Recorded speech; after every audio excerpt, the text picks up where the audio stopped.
Hello, everyone. My name is Saleh Ramazani, And I'm Fabio Brazil da Costa. and we're here today with another episode of Better Science, the Science Digest series. And just to remind everyone what these series are about, our goals with these series are to bring to you a scientific discovery that is hopefully interesting and relevant to you and your everyday life. And we'll tell you how these studies were done, what they found out, all in ways that are easy to understand for everyone. Yeah, and that last part is also really, really important because the way the general audience really gets access to science discoveries is through the news. And we know that the news, they like to sensationalize these discoveries. They like to all for clicks. And oftentimes they don't really give you the right sense of what that discovery was all about. So you may even feel like at the end of the day, you get even more confused. So we just really want to get things clear and give you a good time. So with that in mind, what are we talking about today? Today, we're talking about the coronavirus. The Delta variant. Yeah. So the Delta variant was a version of the coronavirus that was identified in India back in October of last year. And, right now, it seems that's just like as if everything is going back to normal. Here in the US, I don't see anybody using masks anymore. Hardly anyone. Hardly anyone. And now we're seeing all of these news about the coronavirus, and we're seeing even other places of the world how maybe some restrictions are starting to come up again, and masks using and the use of masks coming up again. Right. Yeah, the Delta variant, we're starting to hear about it more in the news. And some people are panicking. Like the financial markets were panicking today as we're recording this. And so we're going to see what it's about, what these scientific discoveries are saying about the Delta variant. Sure. So the Delta variant was recently designated as a variant of concern by the World Health Organization. Well, first of all, what are variants? Variants are just versions of the virus that have mutated. And in this case, the variants of concern are the ones that are more contagious or cause more severe disease or result in poor vaccine efficacy. In the US right now, there are 4 variants of concern, the alpha, beta, gamma, and delta, which we're going to talk about today. And of course, there are other variants such as lambda. They call these variants of interest. And these are variants that we're just keeping an eye on. They could become a variant of concern. They have mutations. They could become variants of concern later, but we're just keeping an eye on them. Yeah.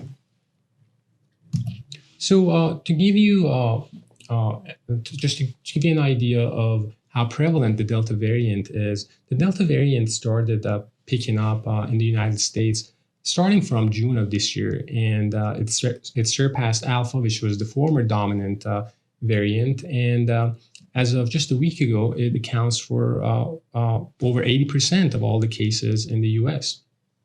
Now, one thing that's interesting is that the numbers may actually be higher than this because we are not doing enough testing right now. Imagine a year ago at this time, if you got a cough or if you had a headache, you would go get tested. But people are walking around thinking that the pandemic is over. And if they have a cough or something, you're probably not going to get tested. Yeah. So I think the actual numbers might be higher than what we're seeing in these statistics. Yeah, and even if they do think that they have COVID, they may even think like, okay, I'm fine. I don't need to go to a hospital. I don't need to go get tested. No, although testing for the most part, you can get tested for free still. But so you're right. The numbers are likely much higher. Right. Yeah. And so from a numbers perspective, from a case number perspective, in other parts of the world, we can see that that there was a spike in the case numbers in some countries, some of which were dominated by the Delta variant. And although it may not seem that from this chart, at least, that there is a spike in the case numbers in the US, what we know is that back in early July, we were averaging at about 10,000 cases per day. And just 2 weeks later, the numbers were 4 times that, 40,000 cases per day. So it is starting to also Move up. Right.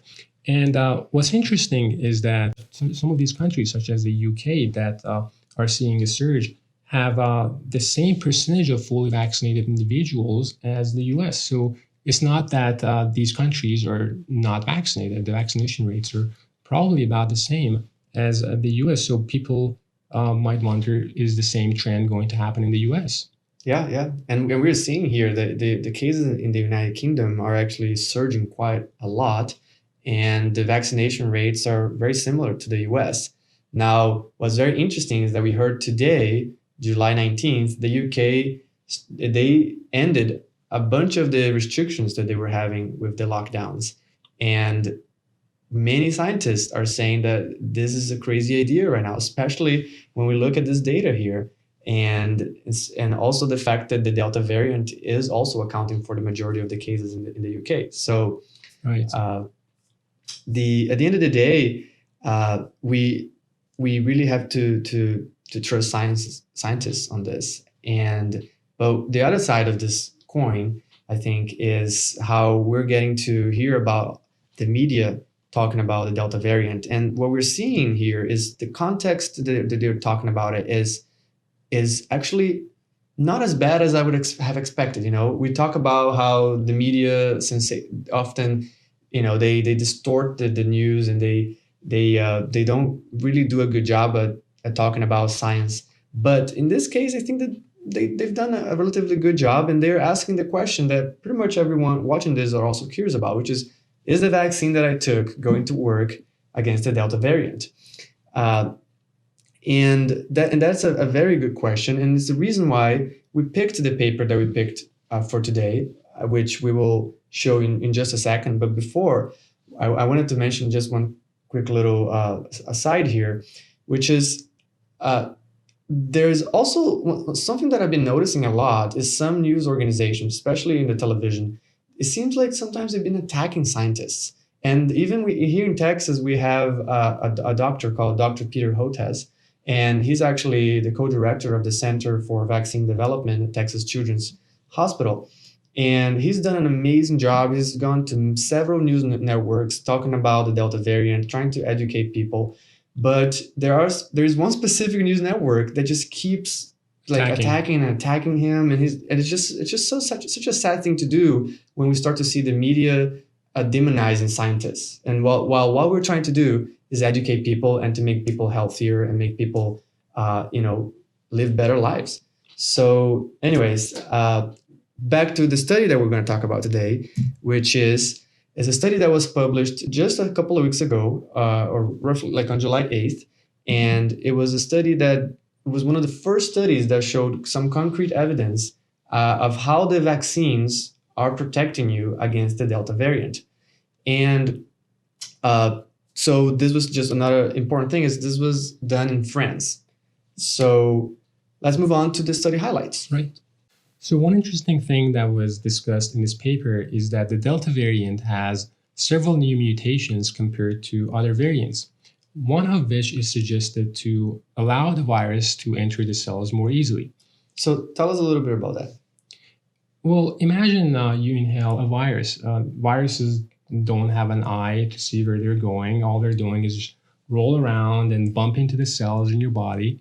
But what they have are these spike proteins that lock into a receptor on a target cell. Well, this particular mutation makes that interaction stronger and allows the virus to enter the cell more easily. Makes sense.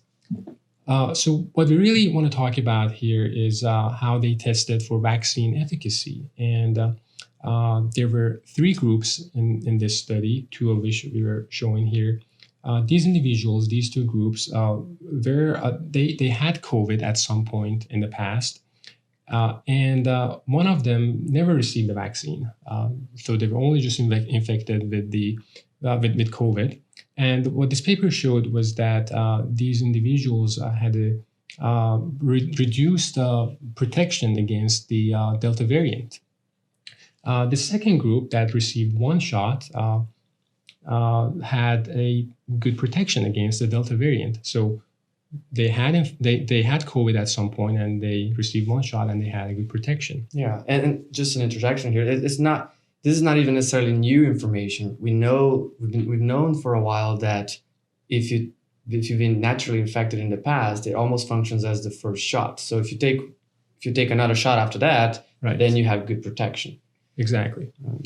And the third group, the individuals in this group, they never had COVID, and they were tested twice, once after they received one shot, and a second time after they received the second shot. And what this paper showed was that these individuals, again, had reduced the protection against the Delta variant with just one shot, but they had a good protection against the Delta variant after two shots. Yeah. And so before we actually jump into the actual data of the paper, we thought it would be a good idea to tell everyone a little bit more about vaccine immunity, just to give a recap of what happens in your body after you take the shots. And, probably most of us have heard of this saying that goes by, all roads lead to Rome. I like to say in this context, all vaccines lead to spike. And the reason for that is, regardless of the type of vaccine you took, Moderna, Pfizer, mRNA, protein, DNA, all the end product should be the presence of the coronavirus spike protein, just a spike protein in your body. And that is important because what's going to happen after that is you're going to have cells that we call antigen presenting cells. These are just cells that they're going to be picking up pieces of viruses and bacteria and things like that, foreign pathogens, and they present it to your warrior immune cells. In this case, they're going to be picking up the pieces from the virus that we call antigens, and they're going to be, like I said, presenting to these other cells. These are what we call the T and the B cells. And once they're presented this spike protein, they get activated. And two things happen. They get activated in a way that, for example, for the T cell, they are going to become specialized in finding infected cells and killing them. And when they kill infected cells, they actually also end up killing the virus. And something else that happens within, they also proliferate, they expand. So it's not just like one little guy. Once they get activated, you start getting millions of them. They fall into the bloodstream, they travel your body, finding new infected cells. The other thing that happens is that with the B cells, when they get activated, they start producing antibodies. And I think at this point, everybody's heard a lot about antibodies, the antibody test and things like that. So antibodies are produced by these activated B cells. And what these antibodies really do is they have a section of them that recognize a particular target. In this case, they're going to recognize the spike protein, and they are going to fall into circulation. So these antibodies are circulating in your body. And as they encounter viral particles, they bind to it through similar mechanisms that what you mentioned before. It's all through, at the end of the day, in the molecular biology, it's all chemistry, affinity, and things like that. So the antibodies are going to be binding all over through the surface of the virus on the spike. And that causes what we call neutralization, because the virus is going to not be able to enter the cell very easily or at all. But just to give another interesting perspective on this, if we here have an illustration of the coronavirus, and if we zoom in here on the surface, we have the spike protein illustrated. One thing that we wanted to say is that when you take the vaccine, the antibodies that you produce, it's not just one specific antibody that recognizes the spike. It's actually, so the spike protein is composed of, imagine that the proteins are made of different pieces that are put together, right? So the antibodies, they recognize different regions of that, which is why if there's a mutation in the virus, a new strain, a new variant comes up, it's likely that you're still going to be protected because that antibody might still bind to those regions. Even if you have a mutation, for example, one particular region mutated, you lost the protection from one type of those antibodies, but you built a defense that recognized multiple parts against the spike. So that's why if there's a new variant like the Delta, you don't lose 100% of the protection of the vaccine just because of that new mutation. You still could be protected, but it may be slightly less effective. So how do they really test for that, right? So in the case of the study, those groups that Saleh mentioned earlier, they collect the blood from those participants, and then they isolate the antibodies from the blood of these participants. So the blood has classically these three parts where you have the red blood cells, the white blood cells, which are like a thin layer, and then we have the plasma, and the plasma is where usually the antibodies are. So what they do is they collect the antibodies from the plasma, from the participants, and what they do in the lab is they mix different variants with the antibodies from the participants. And what they're expecting to happen is two things. Either we're going to see if this variant is so different that the antibodies don't recognize, then we're not going to see good neutralization. So there's going to be not a lot of binding, which means that this virus is going to be able to enter the cell better. But if there is good neutralization with those antibodies, then we're going to see the coverage of that particle, of the viral particle, and they're not going to be able to enter the cell. So here, that's another illustration again. You have the receptor on the cell interacting with the spike, and in that case, there's no blockage there from the antibody, then they're going to be able to infect the cell. And then here, we have the antibody in the way of that. Right, the antibodies are blocking. They're blocking that interaction of the spike and the receptor on the cells. So in this particular assay, really interesting, they use cells that once they get infected, they glow green. So in the top case here, the cells glow really bright because there is poor neutralization of the virus. But in the bottom, where the virus has been neutralized, there's always going to be a few viral particles here and there that manage to escape. But you should be able to get good neutralization. And what they do next is through some software, they can look at this under the microscope, and they essentially quantify and create a threshold. They say, okay, if the intensity of this brightness, the fluorescence, is above or below a certain point, that means that the antibodies neutralize the virus. If the brightness was too high, above the threshold, then it means that it didn't neutralize the virus. So based on this, they can call the participants of this group neutralizers or non-neutralizers. And if you're curious about actually what the cells really look like under the microscope, we have an image here from the paper. And so here we're showing cells that were infected with alpha and delta, and GFP here in the top two panels is just it's called green fluorescent protein, and it's going to fluoresce green, as the name suggests. So this is actually what the cells are looking like. And the other interesting thing that I would like to show you today is that they also used a molecular marker, which is also an antibody that fluoresces red in this case. And they're showing that the spike is binding inside these cells to viral particles. So antibodies, despite being good for your immunity, are actually amazing tools in the lab that we use to detect different markers. So, but what about the data, right? So they have all this ability to look at the efficacy of how well the antibodies are binding. So how do these participants are actually doing? Yeah, so if you recall, there were two groups in this study. Actually, three groups. We're showing two of them here. These individuals previously had COVID, and their antibodies were collected 12 months after they were infected with COVID. The majority of the individuals in the group that did not receive a vaccine were able to neutralize the alpha variant. However, less than 50% of those who had no vaccine could neutralize the delta. In the second group, the group that had COVID but received one vaccine, they're showing that 12 months after having COVID, they could neutralize both alpha and delta. Yeah, and then one interesting point to make here is that despite being 12 months after they got sick, they had received this one shot set between 7 to 81 days prior to taking their antibodies, right? So it was recent. It was recent. So, if the shot is recent, you're going to be very well protected. Right.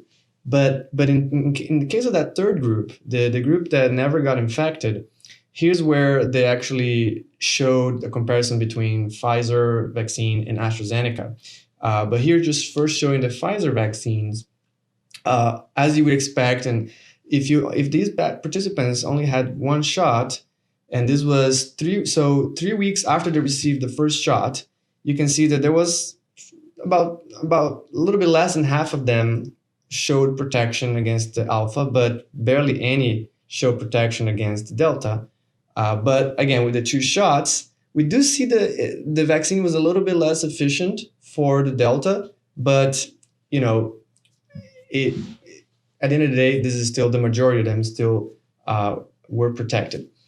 Again, so when you look at the AstraZeneca, the story is very, very similar.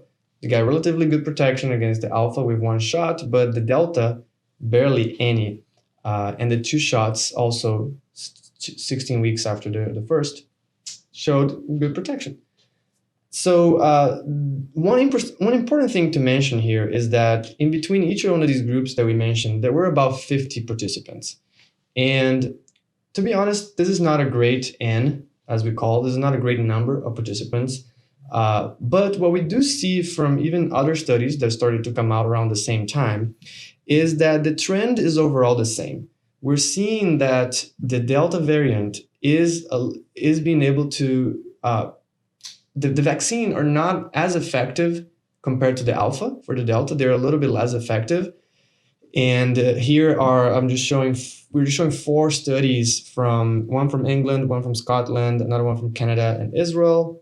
These are different studies. These are all different studies, which is kind of hard to compare because they each one have their own characteristics. But overall, I think the trend is the same compared to the one from France that we're talking about today. The one from Israel has caused a little bit of a stir in the scientific community recently because it's the one that kind of showed there was a sharp decrease in efficacy of the Pfizer against the Delta variant. Honestly, I don't know if we can even call it a study because it's not like it was a scientific paper. It was a statement put out by the government, and they had some of the data in there. So we don't know who reviewed that. We don't know what other variables are in there that could have caused this. So it's hard to talk about it. Interestingly, in these other studies from England, Scotland, the AstraZeneca vaccine wasn't that effective compared to the Pfizer. But again, within different populations and socioeconomic areas, there are differences that it is hard to account for. Just if you just look at the vaccine efficacy, there are other things in there in the background that could have caused this. So It's hard to tell. Sure. But the trend, I think, overall, the trend is very similar. The Canada study for the AstraZeneca, they only had data for participants that received one shot. So we're showing here, but it's kind of like take it with a grain of salt. Right. And again, keep in mind that these are different studies. These are all different studies with different populations and different number of participants and things like that. I think what we just really wanted to illustrate here is that the trend is the same, but although we're seeing this slight reduction in efficacy of the Delta, we are not seeing reports from increased hospitalizations. And I think that's one of the major points that we wanted to make. Like, I don't think we have to freak out about the Delta yet. We have to be vigilant. But yes, it's been surging, mostly among the unvaccinated.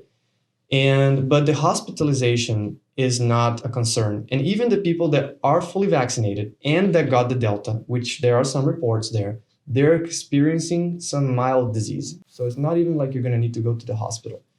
And I think with that, we can move to our takeaways. Sure. And based on what we're seeing, the data is indicating that the Delta variant is more contagious than other variants. And unvaccinated people are at a higher risk of getting COVID.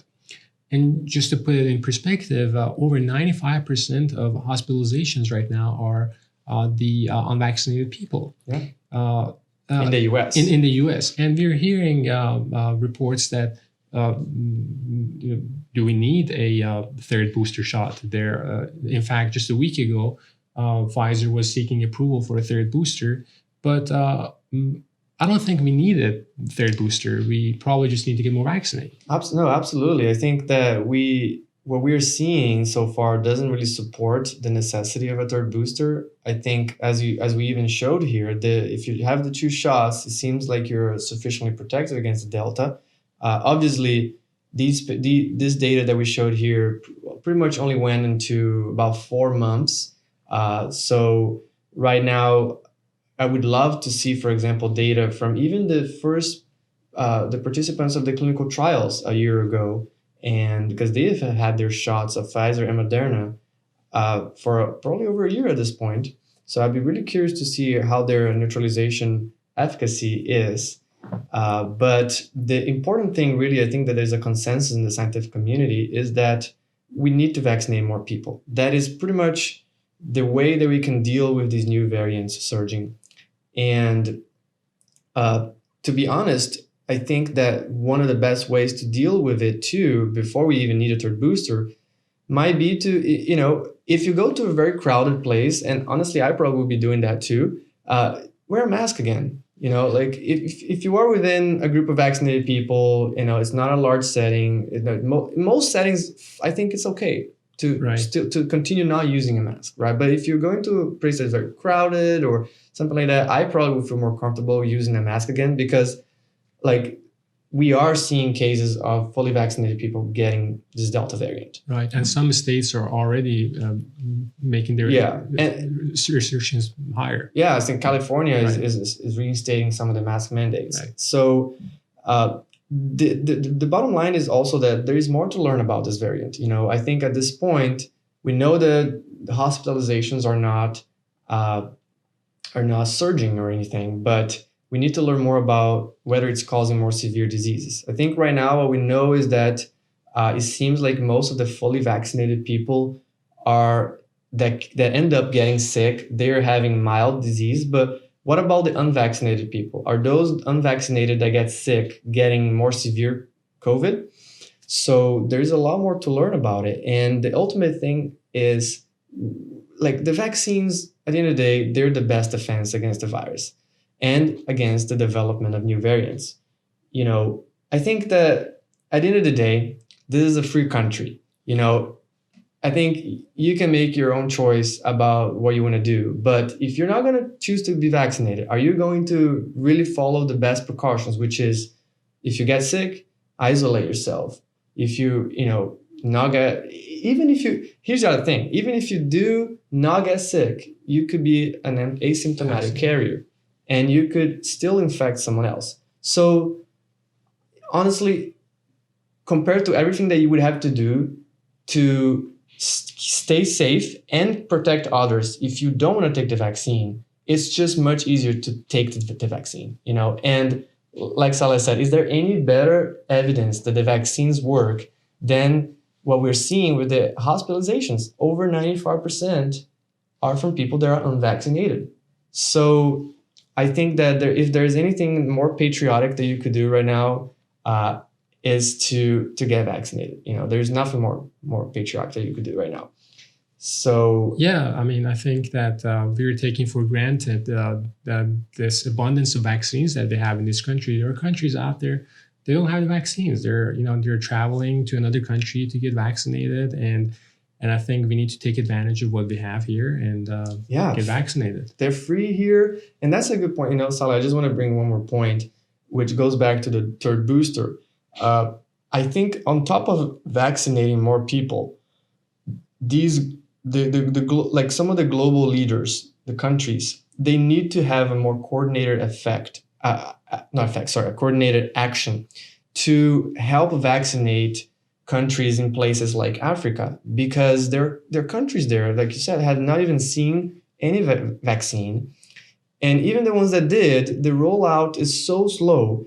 And the problem with that, you may think, oh, why do I care if a country in Africa doesn't have good vaccination rates? Well, you should care a lot about it, because a variant could come up there. Just like what happened with India. Just like what happened with India.